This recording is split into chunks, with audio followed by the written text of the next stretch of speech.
ये आप सभी को आज मालूम होगा, आज 2 अक्टूबर को गांधी जी की जयंती पूरे देश में मनाई जाती है और ये भारत का तीसरा राष्ट्रीय पर्व के रूप में मनाया जाता है।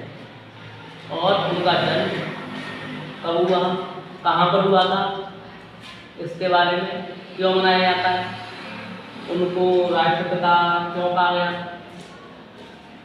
इन सब का कारण क्या है, इस वीडियो के माध्यम से मैं आपको बताना चाहता हूँ।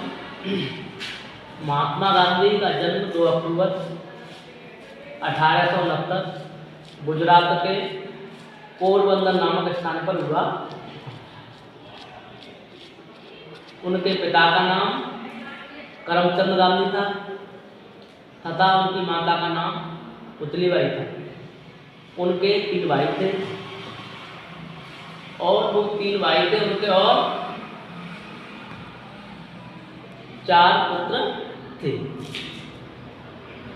उन्होंने सबसे पहले शिक्षा ग्रहण की अफ्रीका से और एक व्यापारी अब्दुल्ला नामक व्यापारी के मुकदमे के सिलसिले में वो दक्षिण अफ्रीका गए हुए थे।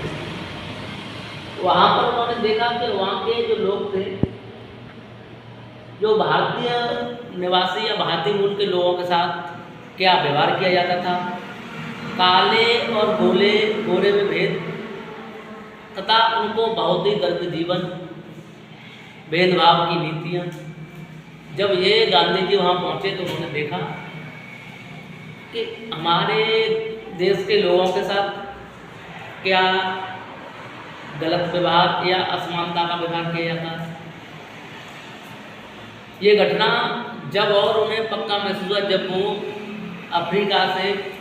अफ्रीका के लिए पिटर्सबर्ग में ट्रेन द्वारा जा रहे थे, तो उनको फर्स्ट सीढ़ी से 33 सीढ़ी में उतार कर बैठाया गया। वो उन्हें उन समस्याओं का सामना करना पड़ा तो उन्हें बहुत ही कष्ट हुआ और उन्हें सोचा ये व्यवहार यदि मेरे साथ है, ये व्यवहार यदि मेरे साथ है तो हमारे देश के मूल निवासियों के साथ भी हो रहा होगा।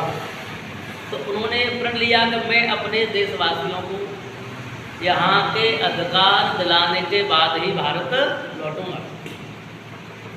लगातार ये सिलसिला चलता रहा। वो कोर्टों में गए, बहुत सारे बहस हुई, समान नागरिक या इक्वल राइट,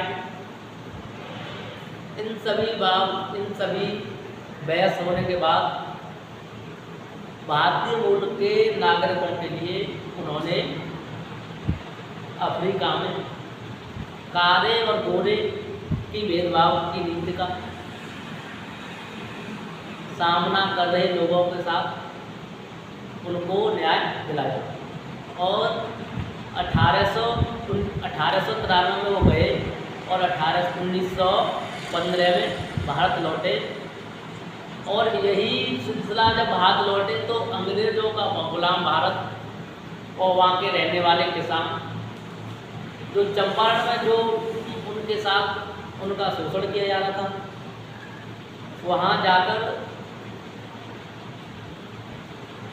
एक राजकुमार शुक्ल थे, उन्होंने गांधी जी को आग्रह किया और कहा कि यहाँ के किसानों के साथ यहाँ की सरकार या ब्रिटेन सरकार क्या अनित कर रही है, उनको न्याय दिलाया गया। जब वो वहाँ गए तो वहाँ जाने के लिए अंग्रेज़ों ने उन्हें जाने से मना किया, उनको पाबंदियाँ लगाई, लेकिन वो न माना।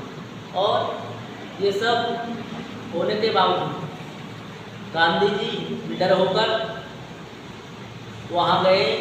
उनके साथ राजेंद्र प्रसाद और तमाम 507 उस समय के नेता उनके साथ गए और उन्होंने जो वहाँ के किसानों के लिए 2/3 भाग पर अंग्रेज नील की खेती कराना चाहते थे और वहाँ के किसान इसके लिए इच्छुक नहीं थे, और इच्छुक ना होने का कारण था तो वो लगातार घाटे का शिकार हो रहे थे और उनका वहाँ की सरकार या ब्रिटेन सरकार उनका शोषण कर रही थी। तो उन्होंने सबसे पहले चंपारण पहुंचकर अहिंसात्मक आंदोलन किया और उनको विजयी मिली, और वहाँ की सरकार या ब्रिटेन सरकार को उनकी शर्तों का सामना मानना पड़ा, उनकी शर्तों को मानना पड़ा, और किसानों की तरफ जो मांगे थी वो पूरी हुई। तो इस प्रकार से उनका पहला आंदोलन सफल रहा, और उनके इस प्रथम आंदोलन के सफल होने के बाद उन्होंने दूसरा आंदोलन मील मजदूर जो गुजरात में लोग थे, वहाँ के जो मालिक थे, मिलों के मालिक, प्लेग की वजह से या बीमारी की वजह से वहाँ के मजदूरों को वहाँ की सरकार बोनस की मांग कर रहे लोग या मजदूर, उनके लिए वो बोनस देने के लिए तैयार नहीं थे। इस पर गांधी जी ने वहाँ जाकर वहाँ उनके लोगों का समर्थन किया और उन लोगों को भी उन्होंने न्याय दिलाया। इस तरह से गांधी जी पूरे भारत में फेमस होते गए, और फेमस होते गए, उनका वर्चस्व बढ़ता गया और यहाँ के नायक बनते गए। उन्होंने पूरे भारत को अपने बच्चों या अपनी संतान के समान माना। उन्होंने कभी कोई भेदभाव, छुआछूत या ऊंच नीच को न मानते हुए सबको एक समान, ना कोई धर्म माना, ना कोई जाति मानी, ना कोई पराया माना, ना अपना माना, सबको एक समान मानते हुए अपनाया।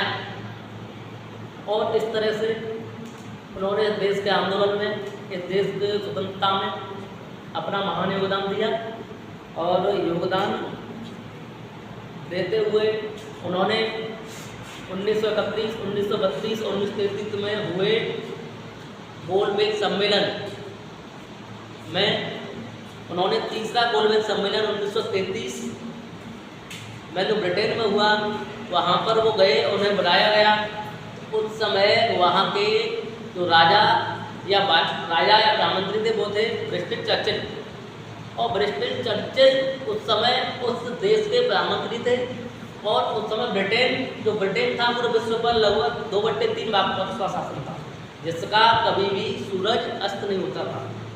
उस नायक के सामने जाकर या उस ब्रिटेन के प्रधानमंत्री के सामने जाकर पहुँचे तो उन्होंने, वहाँ के प्रधानमंत्री ने कहा कि आपके पास कपड़े नहीं हैं, आपके पास कपड़े नहीं है। तो गांधी जी ने बहुत ही शालीनता से जवाब दिया, आपने तो हमारे देश के लोगों के कपड़े छीन लिए, उनकी रोजी रोटी छीन ली। अगर मेरे पास कपड़े नहीं है तो क्या होगा? यदि मेरे देश के लोगों के पास खाना नहीं है, कपड़े नहीं है, और मेरे पास नहीं तो इससे मैं कुछ और नहीं कर सकता। ये शब्द सुनने के बाद गांधी जी के तरफ वो देखते रहे और बहुत ही नर्वस हो गए। उन्होंने कहा कि हाँ, कोई नायक है तो वो पूरे भारत में गांधी जी है, और उनकी मांगों को कुछ माना गया और कुछ नहीं माना गया। वहाँ से वो आए और इस प्रकार स्वतंत्रता आंदोलन में उन्होंने भाग लिया। करो या मरो, डू एंड डाई का नारा दिया। इस तरह से भारतीय स्वतंत्रता में उन्होंने अपना योगदान निभाया। किसी ने बापू कहा, किसी ने नंगा फकीर कहा। नंगा फकीर वो ब्रिस्टन चर्चिल था जो ब्रिटेन के प्रधानमंत्री थे, उन्होंने उन्हें नंगा फकीर कहा। क्यों? तो उनके तन पर कपड़े न थे, पैरों में चप्पलें नहीं थी। फिर गांधी जी ने कोई हार न मानी। किसी ने बापू कहा, किसी ने भर्ती कराने वाला एजेंट कहा। द्वितीय विश्व युद्ध 1939 में प्रारंभ हुआ। यह मौका देखते हुए गांधी जी ने भारत छोड़ो आंदोलन का नारा दिया और देश के सभी वर्ग, सभी धर्मों को ये संदेश दिया।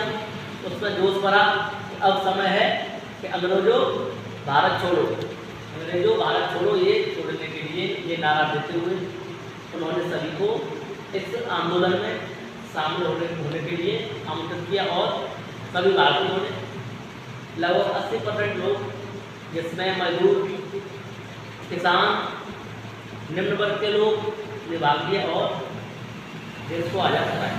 देश के आज़ाद होने में बहुत सारे देश के महापुरुष गांधी जी, जवाहरलाल नेहरू, पटेल, सुभाष चंद्र बोस, भगत सिंह, चंद्रशेखर आज़ाद, राजगुरु सुखदेव, जिन्होंने अपने जीवन की कुर्बानी दी, फांसी पर चढ़े, अपने घर परिवार खोया। ऐसा नहीं कि और लोग नहीं थे, बहुत सारे लोग हैं जिनके नाम इतिहास में मुझे नहीं, और मैं नमन करता हूँ उन देश के युवाओं को, उन देश के महापुरुषों को और गांधी जैसे महानायक को। जो लोग गांधी को गाली देते हैं, नेहरू को गाली देते हैं, पटेल को गाली देते हैं, पहली बात समझो, इन्हें मानो और इनके बारे में पढ़ो, तुम समझो गांधी क्या है। गांधी शब्द ही काफ़ी है। मैं अपने वाणी को विराम देता हूँ। नमस्कार। यदि हमारा वीडियो पसंद आए तो लाइक, शेयर, सब्सक्राइब करें तथा या फेसबुक पर हो तो आप फॉलो अवश्य करें, शेयर करें। नमस्कार दोस्तों।